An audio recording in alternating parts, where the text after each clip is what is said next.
अस्सलाम वालेकुम, मेरा नाम अली हसन है। आप देख रहे हैं न्यूट्रल्स। नाज़रीन, मौलाना फजलुर रहमान ने एक इंतहाई अहम इंकशाफ किया है और उस हवाले से मैं आपको थोड़ा सा बताता हूँ। इसके अलावा एक और भी खबर है कि पाकिस्तान से बैरून मुल्क लोग अपनों में ईद मनाने के लिए जो है वो जाना शुरू कर चुके हैं। और पहले मौलाना फजलुर रहमान साहब की तरफ आते हैं। हम न्यूज़ के ऊपर जो एक इंटरव्यू देते हुए उन्होंने एक चीज़ कही कि एक तो ये जो हमारी इस वक्त जो असम्बली बनी है, ये जो इलेक्शन के सिलसिले में फार्म 45 वाले और फार्म 47 वाले अलग हैं, सबको पता है। उस हवाले से मौलाना साहब ने इस चीज़ का एक तो इंकशाफ किया कि जो ये मियाँ साहब हैं और नून लीग है, उन्हें ये चीज़ बावर करवाई गई है और बताया गया है कि एक एक सीट के बारे में कि ये सीट भी आपको हमने दी है, ये सीट भी आपको हमने दी है, ये सीट भी आपको हमने दी है, कि जितनी भी सीटें उन्हें दी गई हैं ना, हर एक सीट का उन्हें बताया गया है कि ये आपको हमारी वजह से सीट मिली है, हमने आपको ये सीट दी है। और अब देखें, जो इस तरह से जो सीटें दी गई हैं, उनसे ये लोग जो बैठे हुए हैं हुकूमत में और ऐवानों में बैठे हुए हैं, क्या ये लोग अवाम के लिए कुछ कर पाएंगे, कुछ कर सकेंगे? अवाम के लिए छोड़ें, ये अपने लिए कुछ करने के काबिल नहीं है। जिन लोगों ने इन्हें सीटें दी हैं ना, ये उनकी इस वक्त कठपुतलियाँ हैं, इनकी डोरियाँ उनके हाथों में हैं। और जितनी देर तक ये उनका हुक्म जो है वो अपने सर आंखों पे रखते रहेंगे, यस सर करते रहेंगे, उतनी देर तक ये इक़्तिदार के जो है ईवानों के मज़े जो हैं वो उससे लुत्फ़अंदोज़ होते रहेंगे। और जैसे ही किसी ने इनमें से इनकार करने की कोशिश की या कोई आँख में आँख मिला के देखने की कोशिश की, या सीधा-सा कहूँ कि अगर हुक्म की तामील ना करने की कोशिश की, तो सबको पता है फिर उसकी सीट जो है उसके हाथ से निकल जाएगी। और कैसे निकलेगी? डब्बे दोबारा से खुल जाएंगे, और जब दोबारा डब्बे खुलेंगे, मुमकिन तौर पे फार्म 45 जो है उसके मुताबिक अगर रिज़ल्ट जारी किया जाएगा तो वो सीट चली जाएगी, या किसी और मंजूर नज़र को भी दी जा सकती है। ज़्यादा चांसेस तो इसी तरह के किसी और मंजूर नज़र को दी जाएगी कि जो उस वक्त अतात की हामी भर लेगा कि मैं जी इससे अच्छी अतात करूँगा। जिस तरह के वज़ीर आज़म की कुर्सी जो है वो अब उस शख्स को मिली है कि जिसने पहले अच्छी अतात करके दिखाई है। अच्छा, इसके ऊपर जो है ना, मैं यहाँ पे मियाँ जावेद लतीफ़ साहब का जो बयान है वो ज़रूर कोट करना चाहूँगा। उन्होंने भी इसी चीज़ की तरफ इशारा किया है। एक तो उन्होंने अपने हवाले से ज़िक्र किया है कि जी मेरे साथ धांधली हुई है वो, हालाँकि नून लीग जो है वो इक़्तिदार में बैठी है और मियाँ साहब अपनी एक सीट के लिए कह रहे हैं कि मेरे साथ धांधली हुई। और इसके ऊपर उन्होंने कहा कि जब मैंने उन लोगों से कहा कि मेरे हलके की दोबारा गिनती करवा दें, तो उन्होंने कहा कि जी हम अगर आपके हलके की गिनती करवानी है तो फिर मियाँ नवाज शरीफ का जो लाहौर वाला हलका है जहाँ से वो सीट जीते हुए हैं यास्मीन राशिद के खिलाफ, वो भी खुलवाएंगे और उसकी भी गिनती करवाएंगे। और बकौल मियाँ जावेद लतीफ़ कि मुझे ये कह के ब्लैकमेल किया गया। अब ब्लैकमेल तो बंदा उसी बात से करता है ना कि अगर अगर आपको किसी ने ब्लैकमेल करना है तो उसके पास आपका कोई ऐसा राज है या माफ़ी चाहता हूँ आप उसके पास आपकी कोई ऐसी बात है या कोई ऐसा राज है जो कि आप यहाँ नहीं होना देना देना चाहते। तो इसका मतलब है कि वो अगर मियाँ साहब ब्लैकमेल हुए हैं तो ये बात बिल्कुल दुरुस्त है कि वो जो लाहौर वाली सीट है वो यास्मीन राशिद साहिबा जीती हैं और फार्म 47 के मुताबिक जो है वो मियाँ साहब को ये सीट दी गई है। तो ये सूरत हाल है इस वक्त जो एक फजलुर रहमान साहब ने इंकशाफ किया है। इसके अलावा इससे भी जो सख्त इंकशाफ किया है ना, और जो अलार्मिंग वाली बात है वो ये है कि फजलुर रहमान साहब ने इसी प्रोग्राम में इसी इंटरव्यू के दौरान एक और ऐसी बात कही है जिसके ऊपर पहले भी ये एक दो जगह से सोशल मीडिया के ऊपर आवाज़ें उठती रही हैं, मैंने तज़किरा नहीं किया। और ये आवाज़ें उठी हैं, कुछ लोगों ने इस चीज़ का ज़िक्र किया है। अब फजलुर रहमान साहब ने दोबारा इस चीज़ का ज़िक्र किया है। फजलुर रहमान साहब ने कहा है कि कोई एक सीट ऐसी नहीं पाकिस्तान में जिस पर इन्होंने सौदे ना किए हों, और मैं इस बात को चैलेंज से कह रहा हूँ। ये फजलुर रहमान साहब ने कहा है कि पाकिस्तान में ये जो हालिया इलेक्शन हुए हैं इसके अंदर कोई ऐसी एक भी सीट नहीं है जिसके ऊपर सौदे ना हुए हों। और ये उन्होंने इस्टेब्लिशमेंट के बारे में कहा कि इस्टेब्लिशमेंट ने इन सीटों के ऊपर जो है वो सौदे किए हैं।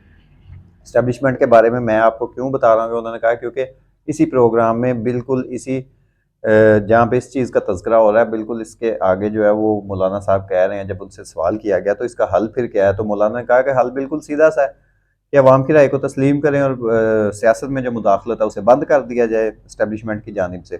तो मौलाना साहब ने इंतहाई संगीन जो इल्ज़ाम लगाया, इससे पहले भी ये इल्ज़ामात लगते रहे हैं इस इस्टेब्लिशमेंट के ऊपर के इन्होंने सीटों के सौदे किए हैं ये वो।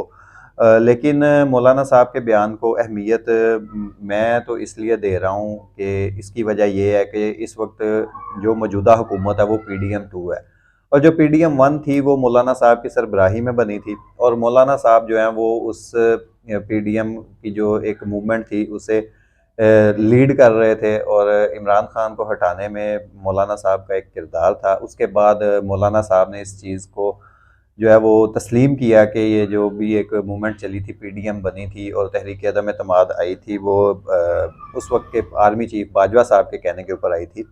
लिहाजा मौलाना साहब इस प्रोसेस का हिस्सा रह चुके हैं, PDM का हिस्सा रह चुके हैं, इस वजह से इनके बयान की जो है ना वो अहमियत जो है वो बहुत ज़्यादा है, और इंतहाई संगीन किस्म का इल्ज़ाम है। और मैं तो उम्मीद करता हूँ कि ISPR जो है हमारा एक इदारा है पाक फ़ौज का, उससे मैं ये उम्मीद कर रहा हूँ कि वो इसकी वजाहत ज़रूर करेंगे और इसके ऊपर बयान ज़रूर जारी करेंगे, क्योंकि जब भी हमारी पाक फ़ौज के ऊपर बात आती है तो वो तो काबिल कबूल नहीं है।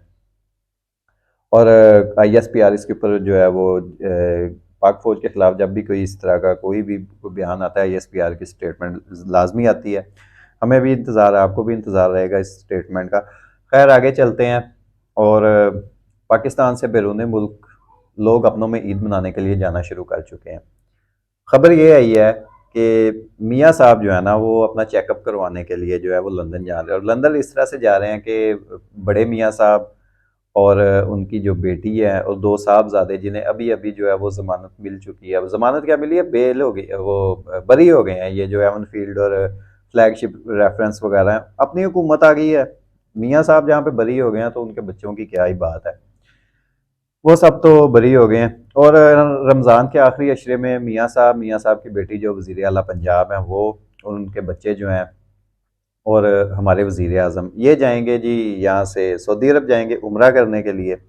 उम्रा करने के बाद वहाँ से मियाँ साहब अपना जो है ना वो चेकअप करवाने के लिए लंदन जाएंगे। पाँचवीं मरतबा मियाँ साहब के ख़ानदान को पाकिस्तान की तारीख में जो है वो इक़्तिदार वफाक में मिल चुका है।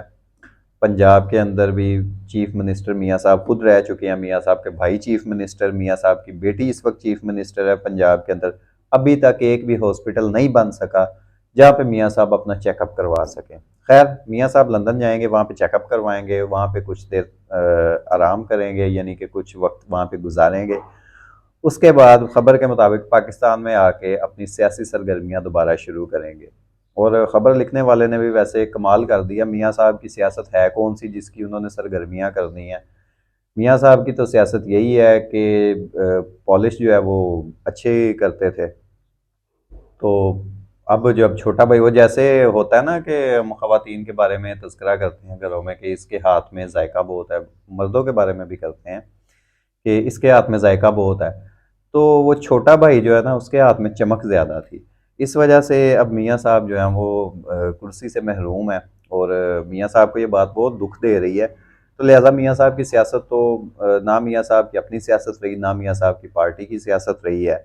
अब सिर्फ़ और सिर्फ मियाँ साहब बकौल जावेद लतीफ़ साहब के मजबूरी के अंदर इक़्तिदार की कुर्सियों पे बैठे हुए हैं ये लोग, और देखें किस दिन इनकी अनबन होती है। और अनबन होगी, या दूसरा यही है कि जिस दिन अडयाला जेल वाला ने थोड़ी सी लचक दिखा दी उस दिन भी इनकी हुकूमत जाती रहेगी। और तमाम तजिया नगार और सियासी माहिरीन इसी बात के ऊपर कह रहे हैं, फैसल वाडा साहब ने भी इसका जिक्र किया है कि जिस दिन इमरान खान ने थोड़ी सी भी लचक दिखाई उस दिन यह हुकूमत जो है वो जाती रहेगी। तो मियाँ साहब का मैंने आपको बताना था कि ये वो ख़ानदान है जिसने पाकिस्तान के ऊपर एक तकरीबन पाँच हुकूमतें वफाक में, और कितनी बनती हैं, 4 से 5 हुकूमतें जो हैं वो पंजाब के अंदर की हैं। ठीक है, ये एक इक़्तिदार इन्होंने यहाँ पे किया पाकिस्तान में। और लेकिन मियाँ साहब की मेरी होश के अंदर पाकिस्तान में जो ईद गुजरी है वो वही गुजरी है जब मियाँ साहब जेल में थे। उसके अलावा मियाँ साहब ने पाकिस्तान में कोई ईद नहीं गुजारी, ना इनके ख़ानदान वाले ईद गुजारते हैं। पिछली ईद भी जो थी छोटे मियाँ साहब वज़ीर आज़म थे और इन्होंने लंदन जाके गुजारी थी। अब बड़े मियाँ साहब ये वाली ईद भी लंदन जाके गुजारेंगे। और आप इस चीज़ से खुद अंदाज़ा लगा सकते हैं इनके वोटर सपोर्टर को इस बारे में सोचना चाहिए कि जिनकी ईदें, जायदादें, कारोबार, बच्चे, हर चीज़ लंदन में है, वो पाकिस्तान में सिर्फ इक़्तिदार लेने आते हैं और इक़्तिदार जैसे ही इनका ख़त्म होता है फिर जाके लंदन में बैठ जाते हैं। इन्हें शर्म नहीं आती बेशर्मों को।